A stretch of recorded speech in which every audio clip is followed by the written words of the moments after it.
OGs of entrepreneurship, like Jeff Bezos, etc., talking about customer centricity pretty much in every aspect of customer experience, right?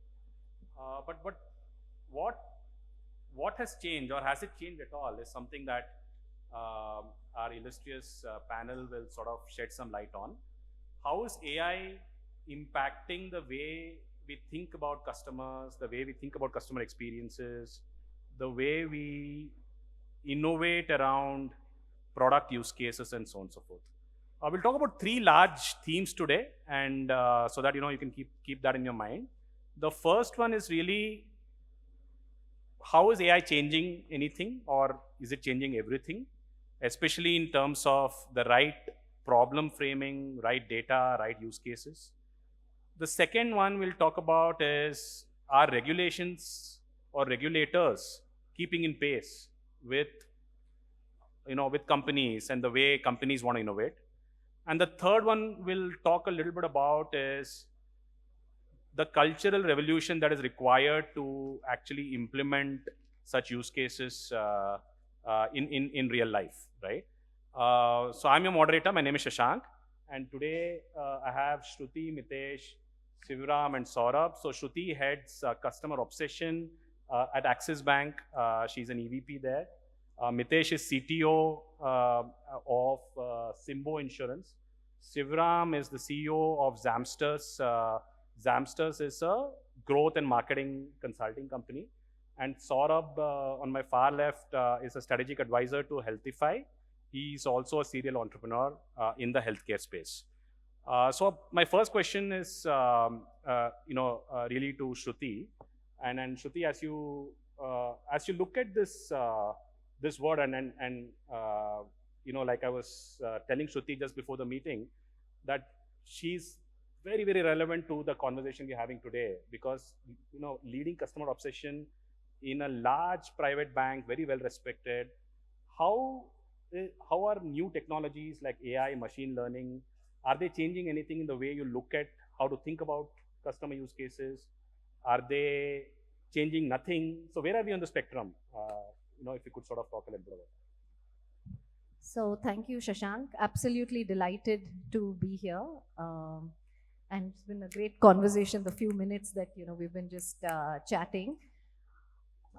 It's interesting. We this word customer obsession, when we even say that word, I always look at my own function and title and wonder, are we scaring the customer away by using a word like customer obsession, firstly? So one of the things that I, kind of talk to my team, and even in the organization, when we're talking to leadership and all of them, we say, yes, we've got to think about the customer, and we've got to do all that there is, use AI, build on empathy, think about trust, loyalty, advocacy, all the words that are there.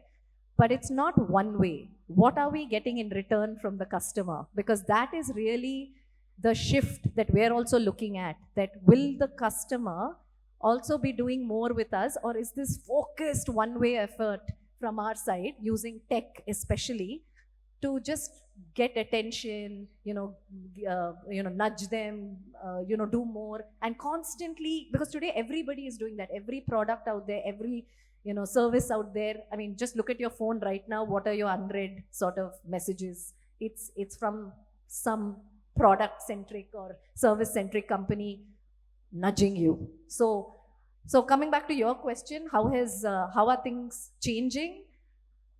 I think what AI is actually able to do is actually, bring that element of not doing too much with every customer and not doing a one-size-fits-all, but really looking at data for us to, look at customers in the cohort that we'd like them to be at, or in their life journey that they are at.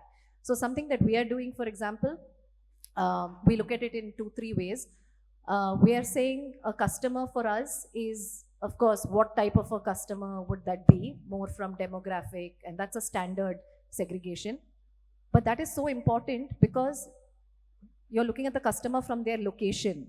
A customer for me in Kerala is very different for me, as a customer who's in Kashmir. And in terms of how I will interact, what kind of frontline service staff if they were to walk into a branch, which is one of the customer touch points, how I would even interact with this person is very different because of geo, location.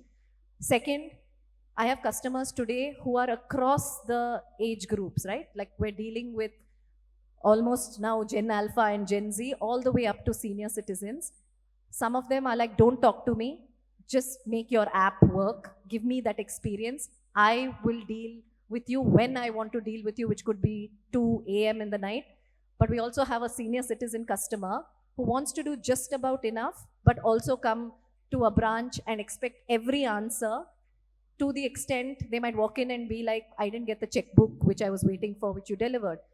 That conversation that the frontline staff can have using technology, knowing what happened to that checkbook, almost because you're playing the role of the courier service as well over there, but at the same time, building that trust and empathy to give that answer to this customer that, for example, it got delivered and it's actually with your security guard, but saying it in a way not accusatory enough, but building a relationship there.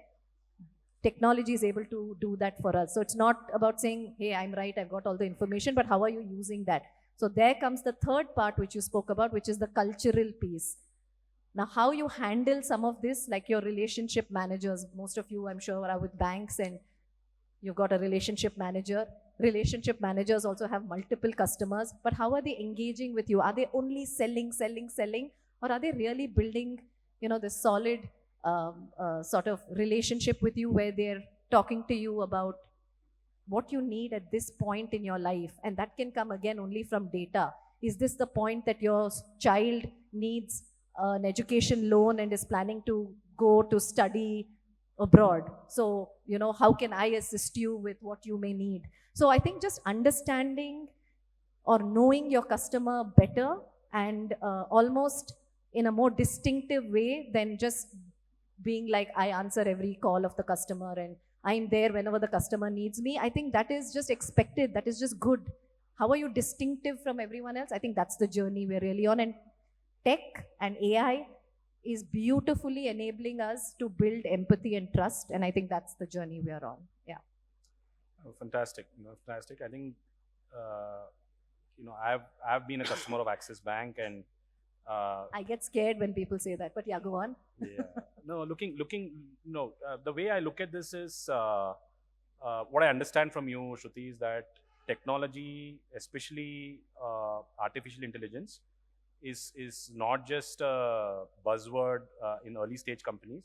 When large companies are actually taking absolutely taking we're this very breathing seriously. AI. Yeah. I'll actually go to the other end of the spectrum, Saurabh. Welcome to the panel. My question is fairly simple. Now, you're on the other end of the table as well as the other end of the spectrum in terms of doing multiple 0 to 1 journeys, advising folks who've sort of done multiple 0 to 1 journeys. So how is this time different when it comes to building for customers? So when you think about building from 0 to 1 with a customer persona in mind, how is it different today? Is it a team full of AI agents and you? So give us some flavor on how you're thinking about building from scratch. No, so I think it has always been like the fundamentals remain same in building any business, that you pick up a real problem of a customer and then you solve it, right? So it is not going to change. I think with AI, we are becoming more and more like, so it's very conundrum. Like on one hand, we are becoming dumb. On the other side, we feel like we are becoming so intelligent and knowing everything around the world, right? So everything, like all the info is on the tips, and you can chat with AI agents and other tools. So like say if I take example of Healthtech, we are utilizing AI from last almost 5-6 years, and we built a RIA agent which can help people with making their nutrition program, fitness program according to like in a very personalized way. And we are using more and more of AI from last 2-3 years. We are being pioneer in that. But I think there are two ways of using AI. One is from directly interacting with the customer, and second is how can you build it to make your own processes efficient. So basically, we have built that in-house for our coaches, for example. So we have nutrition coaches, fitness trainers who are helping people with their fitness journey. So we have built co-pilot for these coaches, and we are utilizing the data, like data of almost 40 million people, which we have gained in last 13 years, utilizing that to the more effective way of figuring out what, like, how can we personalize the training programs for our users in a more effective way, so that our coaches who, like, say, being a human being has a, like, a limited number of hours to work, how can they utilize their time to the best possibility. So for example, earlier we used to serve almost like 50 clients per coach. Today we are, like, our single coach handles easily like around 300 clients, and that is just because of AI. So that's the kind of efficiency we have brought in our systems. On the other side, I would say, from the business perspective, from 0 to 1 perspective, like, I've built two companies before. Now I've recently ventured into new thing. I've always realized that if you figure out the right problem, and, like, you give the right solution without any, like, any show or anything else, like, it has to be, like, customer doesn't care who you are. Basically, for them, solution matters the most. If their problem is getting solved, they will pay you. If it is not getting solved, maybe you are Elon Musk or whosoever, they won't pay you, right? So that's simple it is. So I think, always be focused on the problem solving. That has been the key for the success of any business. And same I have seen in my previous company, Fitso, then to Healthify and the new venture.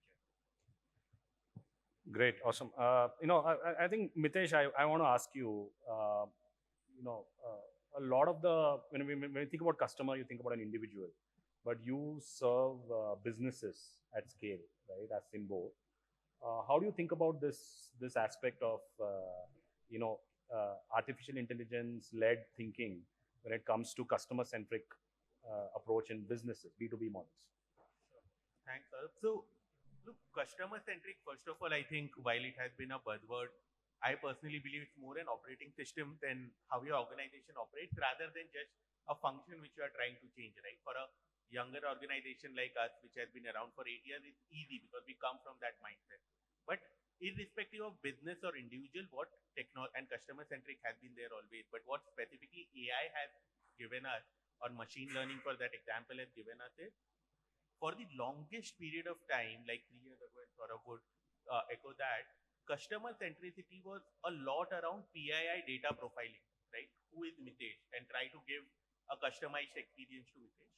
What has changed with AI and machine learning is bring contextuality into it, right? PII profiling can say, okay, and a very simple example, which I was talking to a friend from Swiggy, right? Mitesh as an individual might believe in eating sandwiches every day, but that's the wrong profiling. The right profiling is that while Mitesh is traveling, he might choose to eat dal khichdi, but while he's in office, he prefers a sandwich. So the contextuality of what the person is doing is absolutely essential, and that by PII profiling is fairly limited. The amount of data and intelligence and the speed to process that data that is required is what AI has enabled, right? And in our industry, I come from an insurance industry, it has led to a lot. It has made a huge difference in customer satisfaction. Let me give you a very specific example, right? Say for the longest period of time in motor industry, the claims were saying, hey, go to my recommended service center and your 100% of the cost will be taken care of. The reason behind it was economic, saying if you go to anywhere else, I do not know if the bills are inflated, right? But how we changed it, and this is a real world example, we said, look, on a Tuesday, if my car is broken down, I am not interested to go to your service center. It takes away from my time. So we started offering people saying, hey, you can still go to my service center and get 100%, because my estimate is 100 rupees, you'll get 100 rupees paid there. Or I do not know who you will get it from. I am ready to offer you 90 rupees. Please take it and repair it wherever you want, right? Now, because of the contextuality, we ended up paying 90 rupees, but the customer NPS was much higher, because customer said, you are not forcing me to go there, right? Whereas the same customer, if we serve on a Saturday evening, we tell them, hey, this is an option, and the customer would prefer that option, right? So we change the order of auctioning just on the contextual element of it. And that, irrespective of individuals or businesses, I think is much more customer-centric approach. And that is only possible if you have a lot of sanitized data. Like we all have data, but the problem of the industry has been sanitized data. And AI models have been able to process this data at lightning speed, right? So we all had this data, we all had the ability to still process it, right? But bring that intelligence and speed, I think what has changed. And that applies to businesses, customers, irrespective. Bringing contextuality, I think, has been the biggest shift in customer-centric approach. Oh, great. So, look, I think great examples on contextuality, on efficiencies. Sriram, I want to put you on the spot and ask you, in your experience, is there significant competitive advantage as you address workshops for your clients, as you look at your own work, of leveraging these new technologies and thinking about customers? So what I'm trying to ask you is, can this be just more than efficiency or cost saving, or the ability to contextualize? Is there further competitive advantage that you're seeing in product itself, or product differentiation, which is coming into picture? See, I'll pick the last point, right? I think, is there any efficiency related to customer centricity? I think it's more than efficiency, it's relevance. I think in the realm of customer centricity, I think a lot of metrics, a lot of processes are still woven to measure efficiency. I think in the context of today, I think relevance is more priority than efficiency, in my personal opinion, that I work with my brands. But coming back to the first part of the question, I would actually look at, we practice this with brands, startup brands to the larger brands. I think the stage in the context of customer centricity is in the same place like where we all were given a phone with terabytes of storage in our palms a few years back to go and take photographs. So we ended up taking every time 100 photographs, go back home, but not able to find that one image that I want to post on social media. We all face the same problem. I think same is happening with businesses, of having access to humongous amount of data sources, be it your social behavior, biometrics, transactional history, device interactions. So much of data is there. I think there should be a layer that needs to be created for data minimalism, to be very relevant to customer centricity. And there are frameworks that you can process that. What these frameworks should do is more about the intent, the emotion of the customer, not in a point. Agentic AIs predominantly are today solving a particular problem. Not necessarily all of them are looking at a customer journey. And today, customer at the other side have access to every information that the brands have. So they think that they are far informative, their expectations are real. But then if the brands don't look at how I'm going to manage this data, how I'm going to contextualize that with intent and behavior. Years back, conventional branding, conventional customer exercises used to have something called empathy map, right, which is completely off now, right? I think you have technology-based empathy map that we can work towards today to create the customer journey. I was just talking, very happy to see being a customer of her, my experience of how the entire transition from city to access happened. And without knowing that I'm going to join her in the panel, my experience was phenomenal in terms of how it happened. At the same time, I have 10 more of my friends who had extremely bad and painful experiences of the journey. And I had to actually conduct classes in terms of why you think and why not. Thank you. With your permission, I actually happened to be a client both individually as well as my company accounts are with her bank. I conducted sessions in her bank's branches to say that why you think that customers are coming here and complaining, but technically you guys have done a fabulous job. Coming from 24 years in technology firms, working with brands, one great example is how Access managed customer centricity of moving the entire Citibank retail clients to Access clients. That's like one example. The second one is also, I think culture is so important here, Shivang, because AI as artificial intelligence has another context called as augmented intelligence, which are used in different aspects of businesses. But 100% for customer centricity has to be in the eyes of as an augmented intelligence, not just pure AI. Because AI gives a projection based on the past, but not capturing the live intent of the consumer who has a problem now. So hence, human empathy leveraged with the intelligence, causing that augmented intelligence frameworks will be far more give benefits to the brands to be customer centric, in my opinion. Sure, thanks. The other thing that AI is bringing in, in addition to what has been already mentioned, is pace, momentum, right? The speed of innovation has increased, and that we're personally seeing in my own company. Now, all of us want to do the best for our customers. We saw some examples out here, but we are also regulated. So some of us operate in heavily regulated spaces. So is the regulator catching up with this kind of pace? Do we want more from the regulators? How are you looking at it? I'm going to rely on Shruti and Mitesh, because they are from two of the possibly the most regulated industries, banking and insurance, respectively, to help address this question. So Shruti, maybe first you. Sure. So I went from a AI fintech startup to the bank last year. So it was such a, sort of almost bordering on shock that how much, you have ideas and you want to do things for customers, but there is a way to do everything because the regulator is, sort of watching every single thing, and you can only do it in those defined, frameworks, like he was saying, and in those ways. So to answer your question, tech is moving at a pace which is phenomenal and so fast. And see, we should also think about that the customers today, banking is one of the ways that they're interacting with a brand or a product or a service. At the same time, they're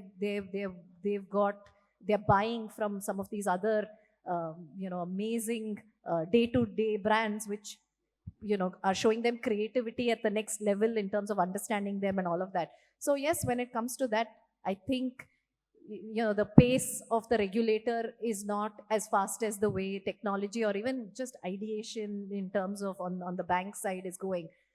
But having said that, and I must compliment RBI as well, there are some things that, in individual sandbox kind of environments, we are doing phenomenal, and they kind of expose some of that. Like, for example, there is this thing called the account aggregator framework that RBI has, which, allows all of us. So for a customer, whether it's your mutual funds, your insurance, your banking, all of that can be sort of aggregated in one place.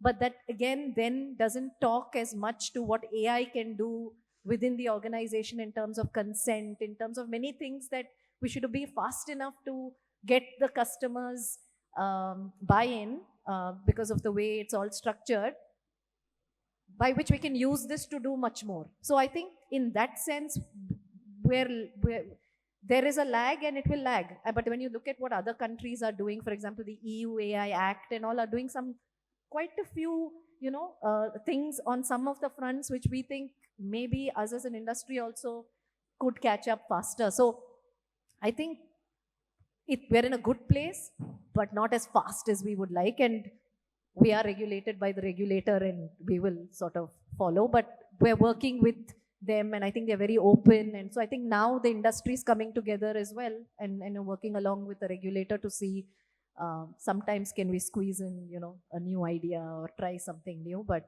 tech is way faster. Yeah. I'm going to come to some audience questions. So in case any of you have some questions, just keep them handy. Just to add a couple of points. Yeah. On the regulatory, this is based on 2-3 large engagements that we did with mid to large size firms. We have seen actually in the regulatory framework, especially customer centric, there are 3 parts. One is the entire audit trail part. Second one is the privacy part, and third is security part. I think a good amount of blockchain-based audit trails are getting developed and implemented today to take care of that piece of it. Security has been pretty strong in our at least ecosystem on ensuring that the data is secure. I think what I'm going to see a huge innovation coming up in terms of privacy, which we are going to be like a dynamic acceptance, dynamic consent that we give as consumers. We have seen huge amount of innovation in the way KYCs are now done to customers, whether it is health or financial industry. But I think in the next few quarters to come in, I see a huge amount of innovation that we see the startups doing from a dynamic consent, which will actually enhance the power of privacy from a customer centricity standpoint. Yeah, perfect. I'll come to Mitesh now, but the audience, please keep any questions in mind. We'll go to the Q&A segment just after this. So Mitesh, as you look at the insurance industry and you look at this key question, I mean, the simple question is, what is your wish list from a regulator's perspective? No, look, regulatory wish list from a business perspective can be huge, right? And there is a reason regulator does what regulator does, right? They have to look at the larger interest, because fundamentally 1% of the industry misusing the regulations could lead to disasters, right? So fundamentally in the insurance space, at least the regulator has moved from rule-based regulation to principle-based regulations, right? Saying as long as the larger principle is adhered to, then they are okay. They have launched a lot of sandbox initiatives, etc. One area which I think somewhere, while individual regulators in the country are doing fairly well, right? Like if you see, and everything has to change, but if you see what was there 5 years ago to what's there now, it's a titanic shift in the mindset as well, right? They are more open to technology. But to get to the next level, it will have to be, while keeping privacy in mind, interoperability of data, right? Can insurance and banking regulators put together a structure wherein this data is exchanged? Can I pull health data and finance data to get the right structure, right? So interoperability of data is still fairly gray in our region, right? Because every regulator is operating within their boundaries and doing fairly good job there. But I think once we get interoperability, that's when we'll see the next stage of revolution in terms of giving personalized, micro-personalized experience to customer, irrespective of the segment, fundamentally. Got it. Great. So any questions from the audience for the panel? Anything that you would like to ask anybody on the panel?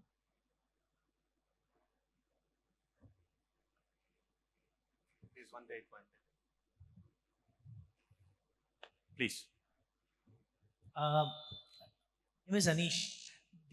How do you see the Data Act and the notification of that's going to come out soon now, the Indian Data Privacy Act, and how that's going to impact what we are doing with AI and data manipulation? I think it will change a lot of things. So is there any, and especially Shruti and Mitesh.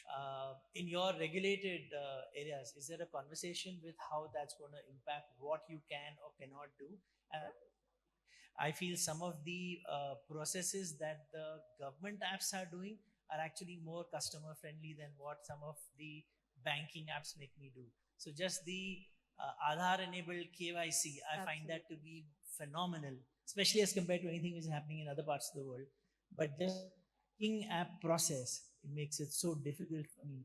And is there a appreciation in industry that some of the places where you need to learn from is actually maybe? Yeah, so I can take that. And you're right about some of the, stuff that you're seeing on, Aadhaar and some of that. And we leverage a lot of that. I think it's also to do with sometimes how large the banks are. Like, I'll just give you an example. Like right now, we're actually looking at one of the processes where NRIs who want to, give, proof to us or address proof or, their registered proofs that they need to submit. We realize that we're using some really, archaic way of still getting it, and almost say that when you visit India, why don't you come to the branch and then, we'll figure what to do. While if you really look at it, there is enough ways to, look at digitally, that we can do it. So I think to answer your question, we're picking up what is, the big businesses or where the big concentration of customers are, where we can maybe leverage some of this new age stuff and then try to push the system, or maybe go to the regulator, see what's coming, and then try to match and go fast. But I don't think it's happening at scale across everything seamlessly. It's just not. I mean, we're, I think, and that's the endeavor.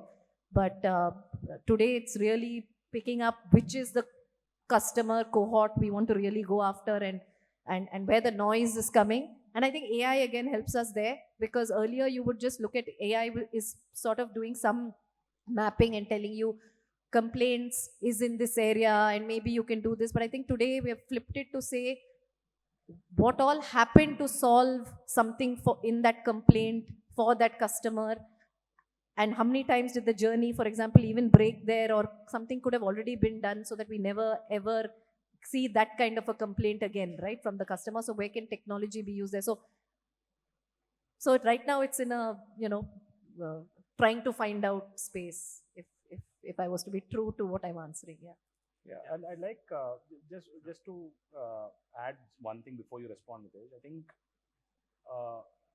what will be great to understand is, in such regulated industries, when you're managing PII, right, of maybe millions of customers, how do you then leverage technologies like AI but still maintain data privacy? Is there a silver bullet, or is there any solution that you've sort of looked at?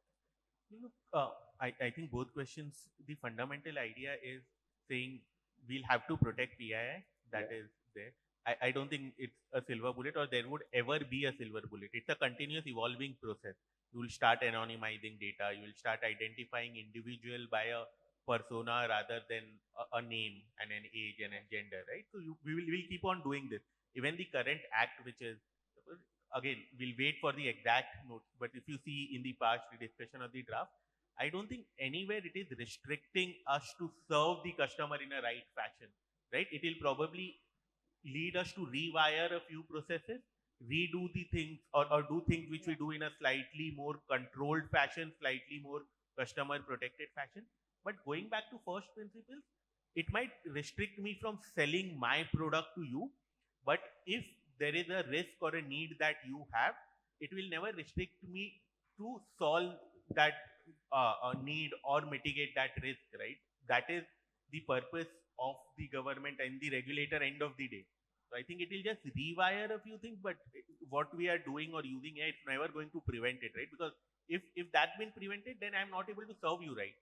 So the challenge is not whether I can serve you right. The problem which everybody is trying to solve, saying, hey, I am today using all of these contours to sell what I have built, and not understand whether it's your need or not, and lead to a lot of mis-selling, especially in financial industry, right? Mis-selling, wrong promises. So it's to prevent that.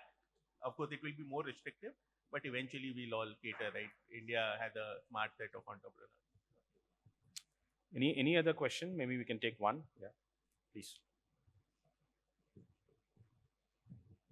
Hi, I'm Nav from Rivers. I just have this question that is facing a challenge in terms of shifting the mindset of the management people. Shifting the Mindset of the people and the management from product-centric to the customer-centric I love approach. your question. That is the biggest challenge, because we have to grow. And at the same time, we're saying we're building this culture of customer obsession, which means every single frontline or, people at, teams like the operations teams need to continuously think about the customer. But yet the way the organizations are structured is based on growth, right? Your product centric, or your, the businesses are. So yes, that is definitely an area that we're, absolutely struggling with, but we do. So that's the work and the journey we're on. So for example, growth is important and needs to be done. But at the same time, if there are certain values that we're all going after. So for example, on our side, we're saying owning the customer, which means taking ownership, right? Owning the brand, accountability, some of these things, internal responsiveness within teams. Because one of the things I'm sure many people, if you're customers of many banks, sometimes you think, what is this? Nobody comes back to me, nobody responds. I've called, I've messaged, so how do you firstly track all of this? That somebody, the customer, for example, called. If he's calling the relationship manager, how do you even track it on a system to know whether this person went back to the customer? You calling the phone banking center is different. I mean, we can, still track, all of that. So yeah, from a cultural perspective, some things that we're doing is top to down. What can we drive? What are some of these core values? How are we using that to, drive customer stories? So we obviously do, some of the things are standard. We do those, what can I do in terms of the best stories, customer stories, our customers writing in, what kind of NPS promoters, what are promoters telling us, and can that become the way in which we drive the rest of the organization? But it is the bigger challenge than technology. So adoption, for example, is a very big challenge. We come up with all of these. So we run something called Access Deep Intelligence, which is our Gen AI platform, and at scale. So we've got over 120,000 people actually every day, logging in to find anything on any product that they may or may not know in terms of process, in terms of getting it right for the customer. So one of the big behaviors for us on the culture side is first time right. How do you get it right for the customer the very first time? And that is what we're tracking. So what percentage did you get it right or not? But adoption itself is a challenge. How many people are going, when they're looking for information, am I just asking Shashank across? And you don't want to kill that as well, right? Because that's collaboration. I mean, I'd rather you talk to Shashank and you have a quick conversation and, answer the customer than every time saying, I don't want to talk to anyone. I'll just go look in what we call Adi and, give the, so I think it's a mix, but because people are excited about AI and we are bringing that angle, that you need to leverage AI to get better at what you're doing. You will get better at how you're responding to customers. And because of that, growth will happen. I think we are trying to kind of stitch up all these and, and make it one story. Okay, fantastic. So we've got about 10 to 15 minutes left. I'd like to pose one question to Saurabh, Sivaram, both of you or either of you. We've been talking about this concept as though we are an organization. We suddenly have these new technologies. We have to use these technologies and sort of make a way through this. Now, suppose we think in a very different way. Suppose we have to build AI first company. So imagine, you can use any other example, but say an AI first Axis Bank, right? Or an AI first insurance company, or an AI first healthcare company. How would that look like today? What would be fundamentally different in the way one needs to think? Or is this also actually happening? So these are some questions on the other end of the spectrum, where if we were to actually build companies which are AI first, how would that reshape the entire industry? Is there full stack AI companies which are possible today? And how does thinking and building for the customer completely change if you were to do that? Maybe sorry, we can take a look at it. That's already happening. Most of us have heard that term called vibe coding. Right? So vibe coding is like overnight people are building the companies which most have taken almost 5-10 years to build in the last decade, right? So that's happening, and I think those are again they are having a lot of edge because they do not carry any baggage from the past. But on the other hand, I think that is where the companies which are say a decade old, they have to evolve, they have to change the product in a way, they have to change the mindset for their leadership. That is very, very important. In Healthify, at least what I've seen, I joined them 2.5 years back. The good part is that was they were tech first and AI first from last almost 6-7 years, which was a good idea. But if you are very much operation heavy company and if you have to include AI, that I would say is not that easy.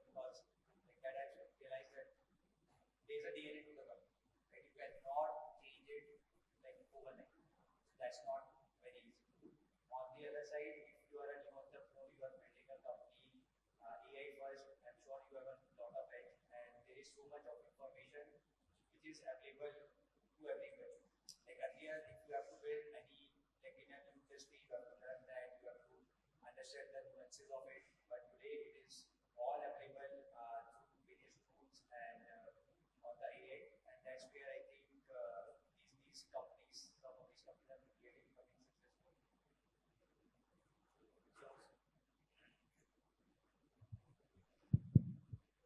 So some of these companies are really becoming successful now overnight, and I think that's the way to go. Yeah. I think it's not about either or. They will perish if they're not going to adopt AI. It's as simple as that, right? And a lot of people are using AI today as a cheat code to find quick solutions, quick answers. You know, how will I draft an email? If I have to make a proposal quickly. So a lot of us in the corporates are using AI as a cheat code to support our laziness, to say that can I get it quick. I think if you're able to leverage AI in the context of today's discussion, it's customer centricity. We have data, we have great machine language programs, which gives models about past, which give us a pathway to the future. But we were always trying to look at solutions at the point solutions, be it an agentic AI adoption too. But if you want to transform from looking at a customer journey standpoint, the entire journey, you need to fail fast. For you to fail fast, you have no option but to leverage AI, right? Otherwise, you can't fail fast, which means your time to market is going to slow. I think it's fundamentally important for people to, why don't we experiment looking at AI to actually find the right question and the right answer, right? I think these are all different questions that individuals as part of organizations think tank, should all look at a cultural change to see how I embrace, because this is not an option. It's not a choice. You will perish if you're not AI first. It's a matter of time. Perfect. One more thing, sorry. So the last question you asked him about, you haven't asked for the regulators what you want. And this answer is as me part of the board of TiE Bangalore. There are lots of things that we are working with regulators. One of the very important things for the startup that are needed in this space is regulatory sandboxes, because they don't have access, they don't have the wherewithal to create those regulatory sandboxes. So we're working with the governments, working with institutions like NASSCOM to ensure that the startups have access to these regulatory sandboxes, whether they're building a solution on healthcare or financial services, so that they're able to build that effectively before they actually go to the customer. So that's something that very strongly institutions are supporting startup ecosystem. Brilliant. Any other questions, last questions in the room? Yeah.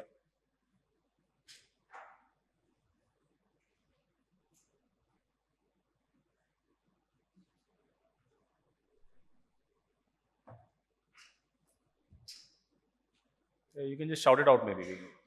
I'll repeat the question. You got it.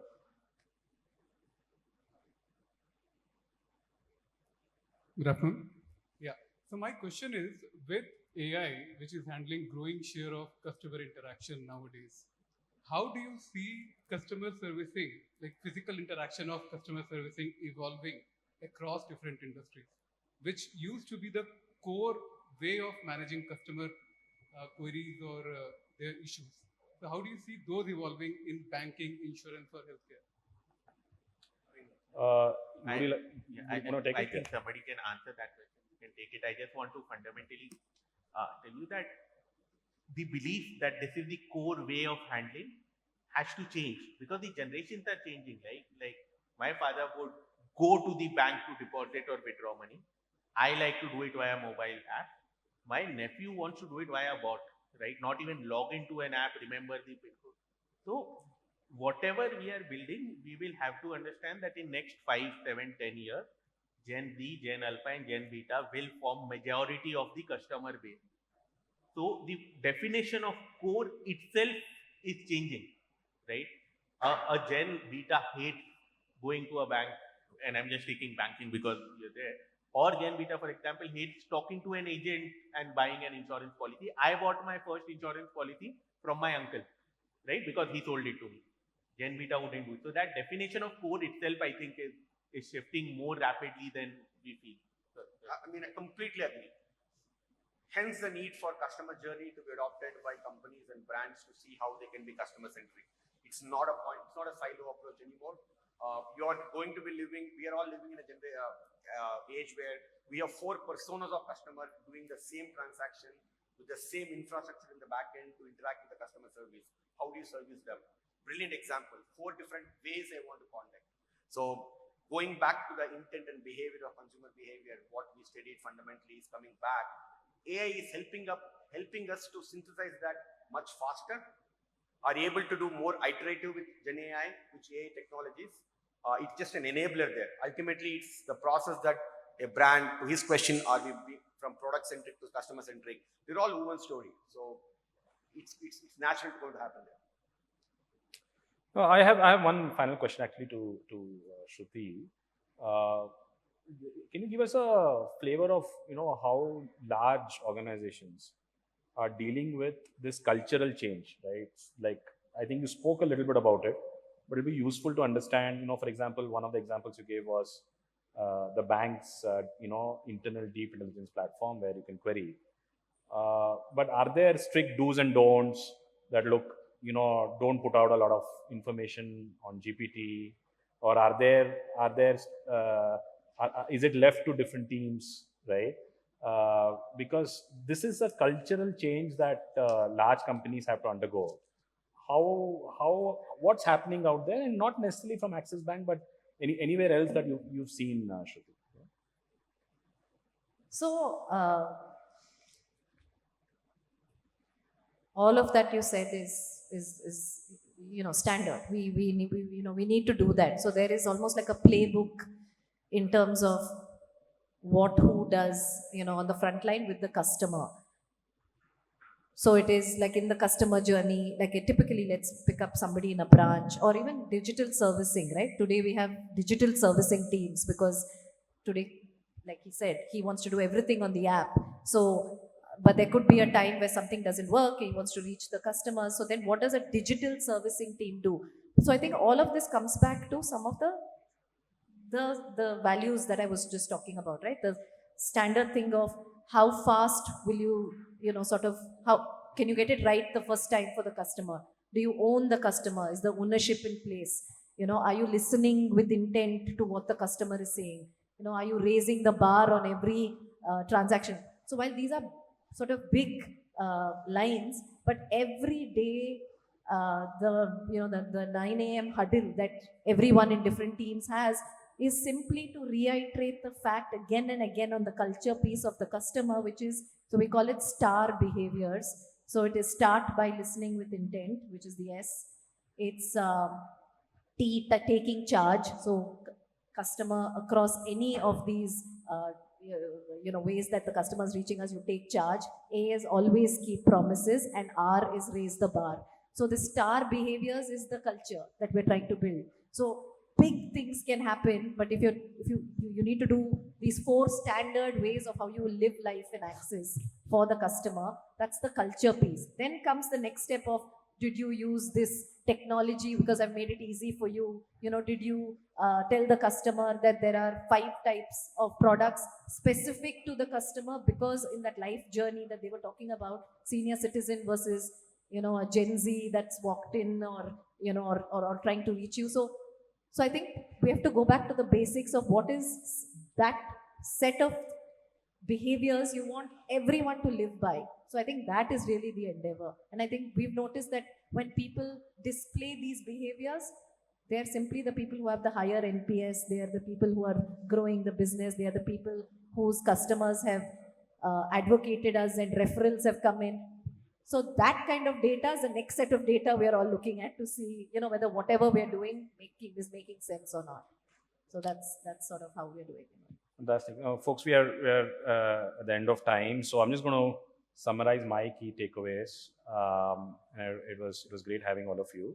I think the first one is really the basics still remain true, right? customer-centric thinking still remains true even after all the years and all the decades. Just that, AI is a fantastic enabler. The second takeaway was, while that is true, it's a pretty harsh or welcome reality that we are all faced with, that AI is helping us build faster. AI is actually helping us become more customer centric. And in some cases, like, Shivram mentioned, AI is helping us fail fast, right? So that's the second one. Third one is, what's already happening on the other end of the spectrum is AI first 0 to 1 companies are getting set up. They're going to attack, incumbents, and incumbents have no choice but to work with AI. So those were my 3 takeaways. Of course, on the regulatory front, regulators are also looking at this space quite carefully. I think thanks to the contribution from the audience as well. And I think everybody is trying to keep pace with the kind of change we are seeing in this world. So thanks to the panel, thanks to the audience for listening intently, and for your patience. Thank you. Thank you, Shishak.